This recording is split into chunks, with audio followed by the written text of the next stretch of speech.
अब आज की एक और बड़ी खबर जिसे लेकर ममता बनर्जी की मोदी सरकार से तनातनी बढ़ सकती। टीएमसी सांसद नुसरत जहां से आज ईडी ने 6 घंटे पूछताछ की। ये पूछताछ सीनियर सिटीजन से फ्लैट बिक्री में करोड़ों रुपए के फ्रॉड के मामले में। सवाल ये कि क्या नुसरत की मुश्किलें इस मामले में बढ़ सकती हैं?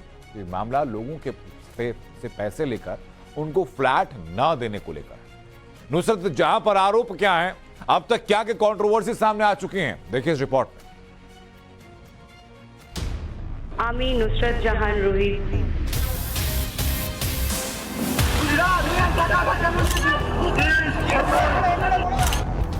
टीएमसी सांसद नुसरत जहां फिर सुर्खियों में है।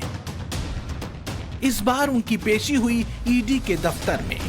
नीली बत्ती लगी गाड़ी में सवार होकर नुसरत ईडी दफ्तर पहुंची। हाथों में फाइलों में दबे दस्तावेजों का बंडल था, आंखों पर चश्मा और भगवा वस्त्र। ईडी ने पूछताछ के लिए नुसरत जहां को समन भेजा था। प्रवर्तन निदेशालय के दफ्तर आने और भीतर जाने की तस्वीरें जितनी संक्षिप्त हैं, मामला उतना ही बड़ा और गंभीर है।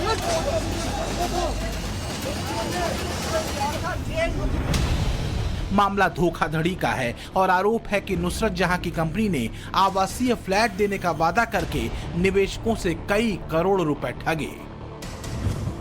तो सवाल यह है कि क्या है फ्लैट्स की धोखाधड़ी का मामला? फ्लैट्स फ्रॉड मामले में नुसरत का रोल क्या है, जिसमें 23 करोड़ से ज्यादा की धोखाधड़ी का आरोप है? एक्ट्रेस से नेता बनी तृणमूल कांग्रेस की लोकसभा की सांसद नुसरत जहां से ईडी ने पूछताछ की। आरोप करोड़ों रुपए की धोखाधड़ी का है। नुसरत पर यह आरोप है कि सीनियर सिटीजन्स को उचित दौर पर फ्लैट देने के नाम पे करोड़ों रुपए की धोखाधड़ी की गई है। सूत्रों के मुताबिक real estate company 7 sense infrastructure private limited ने कोलकाता के न्यू टाउन में फ्लैट देने के नाम पर 400 से ज्यादा लोगों से 5.5 लाख रुपए लिए थे। इन्वेस्टर्स में ज्यादातर सीनियर सिटीजन थे। हालांकि लोगों को न तो उनका फ्लैट मिला और पैसे भी वापस नहीं मिले। सीनियर सिटीजन्स के एक ग्रुप ने इस मामले में कंपनी के खिलाफ शिकायत दर्ज कराई। आरोप है कि 2017 में नुसरत इस कंपनी के डायरेक्टर पद पर थी।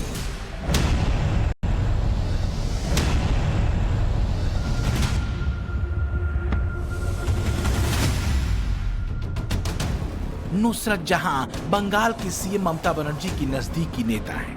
पश्चिम बंगाल के बसीरहाट से सांसद हैं और बंगाल के जिस राजनीतिक मॉडल को ममता बनर्जी मंचों से रखती रही हैं, उसका एक असरदार चेहरा।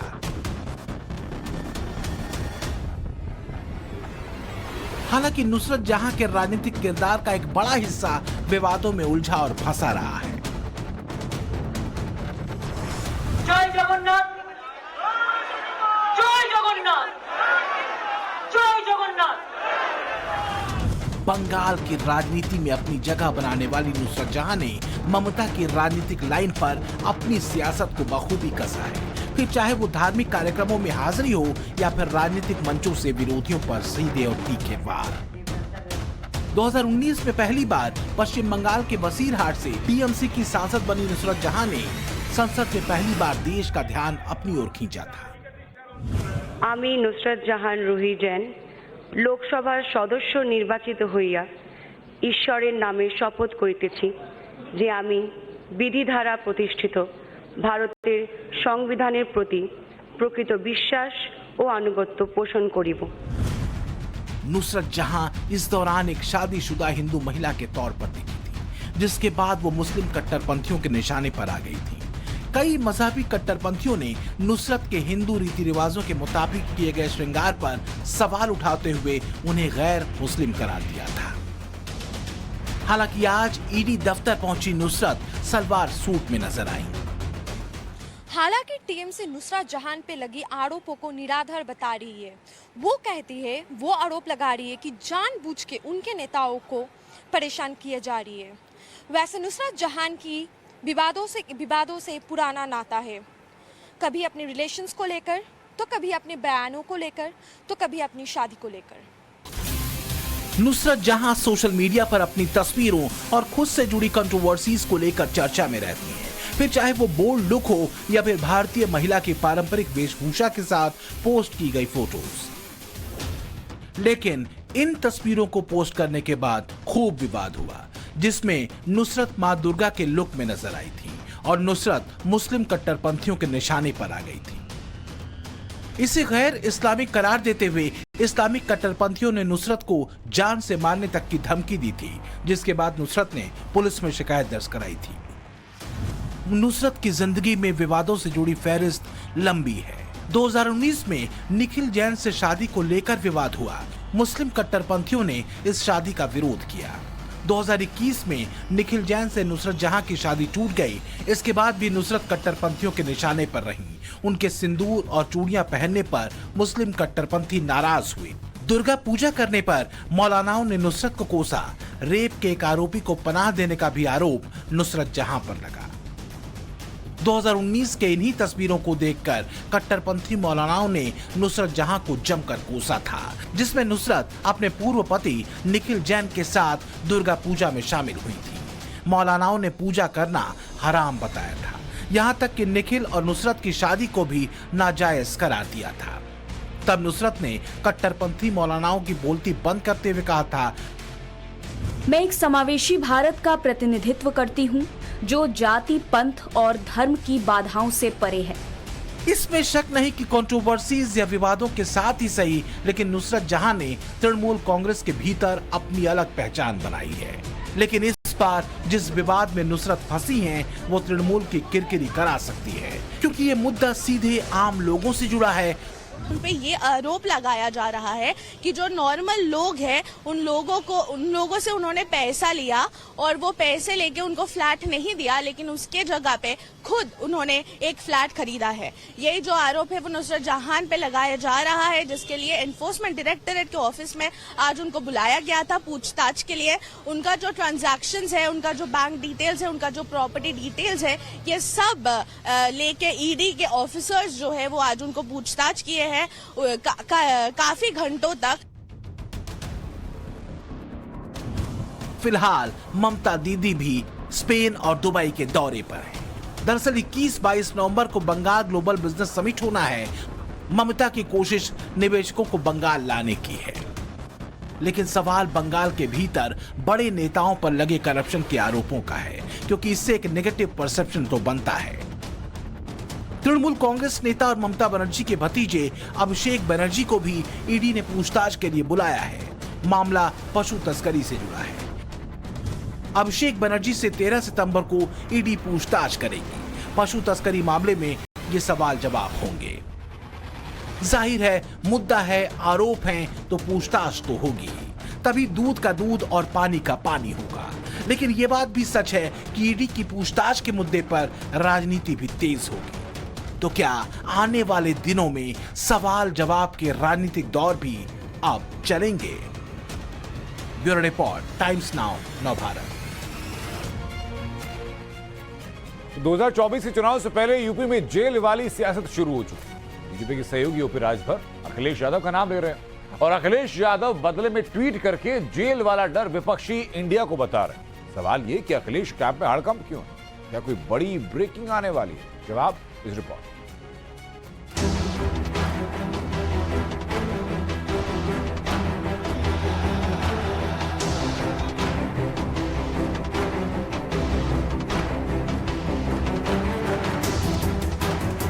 गोपाल यादव घोटाले में है, भूमाफिया में आजम खां है, राम गोपाल भी सबसे बड़े उत्तर प्रदेश के भूमाफिया हैं। तो जांच कराएगी सरकार? बिल्कुल जांच होगी, ऐसे लोगों के खिलाफ जांच होगी।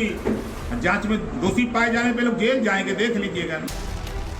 घोसी उपचुनाव का रिजल्ट आते ही यूपी में नया नैरेटिव शुरू हो गया है। जेल जाने की और जेल पहुंचाने की नई नई कमेंट्री हो रही है। एनडीए के सहयोगी ओपी राजभर ने अखिलेश यादव के जल्द जेल जाने की बात कही, तो जवाब में अखिलेश ने सिंपैथी कार्ड खेल दिया। अखिलेश के इस ट्वीट में बीजेपी सरकार पर आरोप लगाए, बीजेपी के सहयोगियों को भी आगाह रहने को कहा। एक तरह से कहें तो अखिलेश विनती भी कर रहे हैं, धमकी भी दे रहे हैं, दोस्ती का वादा भी याद दिला रहे हैं। और इसी को लेकर सवाल है, क्या वाकई यूपी में बहुत बड़े नेता जेल जाने वाले हैं? योगी सरकार जीरो टॉलरेंस करप्शन का वादा करती रही, क्या उस पर बहुत बड़ा ऐलान होने वाला है? यह समझने के लिए पहले आप ओपी राजभर का बयान सुनिए। पाल यादव घोटाले में है, भूमाफिया में आजम खां है, रामगोपाल भी सबसे बड़े उत्तर प्रदेश के भूमाफिया हैं, तो जांच कराएगी सरकार। बिल्कुल जांच होगी, ऐसे लोगों के खिलाफ जांच होगी। जांच में दोषी पाए जाने पे लोग जेल जाएंगे, देख लीजिएगा। खनन घोटाले में नाम किसका आया? गायत्री प्रजापति के साथ साथ मुख्यमंत्री अखिलेश जी का भी नाम आया उस समय। गोमती रिवर फ्रंट में किसका नाम आया?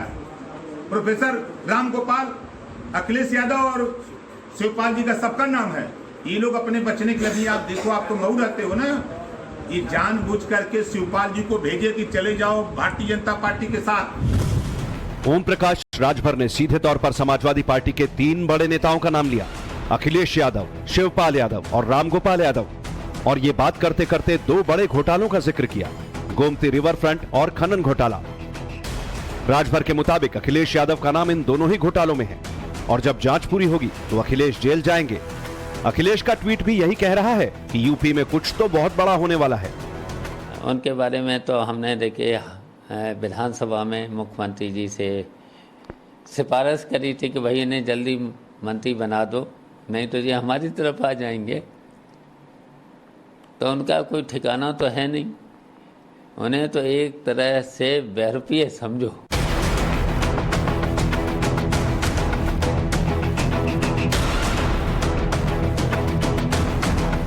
ओम प्रकाश राजभर जिस गोमती रिवर फ्रंट का जिक्र कर रहे हैं वो यूपी की राजधानी लखनऊ में है।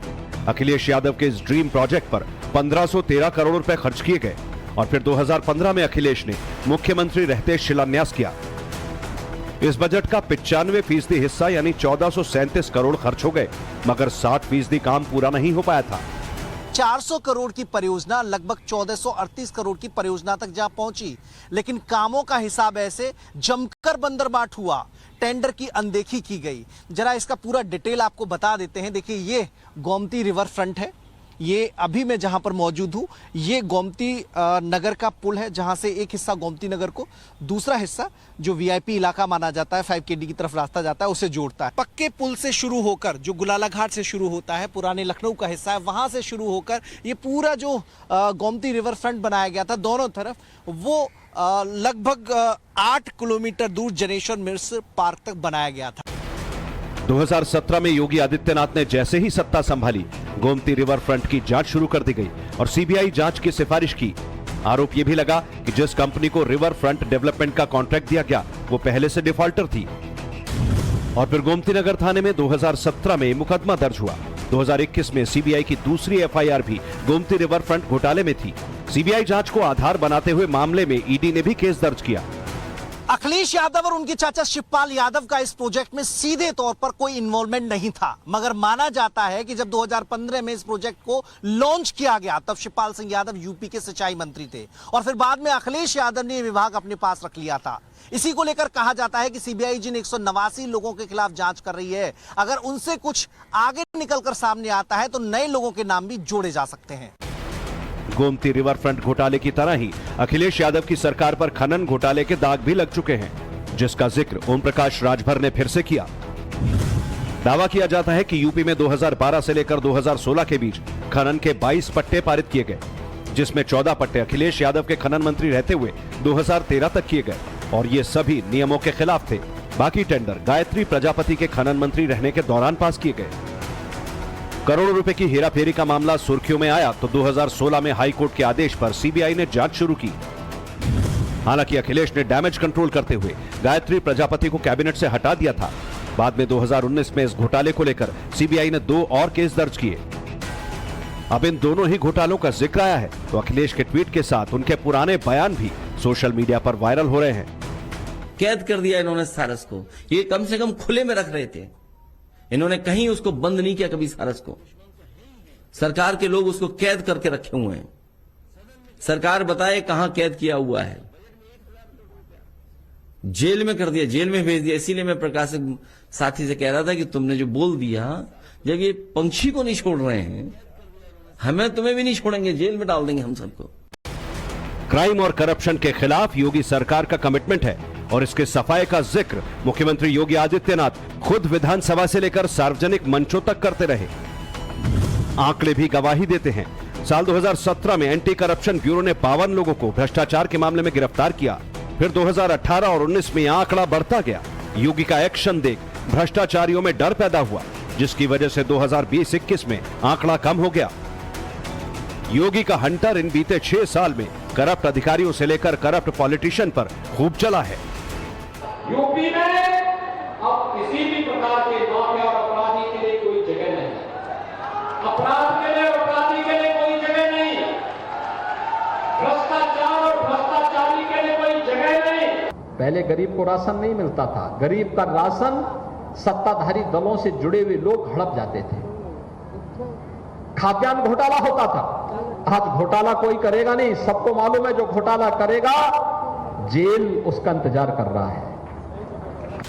24 के चुनाव से पहले योगी के इस ऐलान के बाद राजभर ने अखिलेश और शिवपाल यादव का जिक्र किया तो सवाल उठे, कहीं अखिलेश नया दाव तो नहीं चल रहे? सांच को कोई आंच नहीं होनी चाहिए। अगर अखिलेश यादव जी ने अपनी सरकार रहते हुए किसी तरह के कोई गलत काम नहीं किया है तो उन्हें डरने और घबराने की कोई जरूरत नहीं है, और अगर कोई गलत काम किया है तो उन्हें कोई बचाने वाला भी नहीं है। योगी आदित्यनाथ सरकार आज पारदर्शिता के साथ काम कर रही है और केंद्र की नरेंद्र मोदी सरकार का संकल्प है जीरो टॉलरेंस पर भ्रष्टाचार पर काम करना।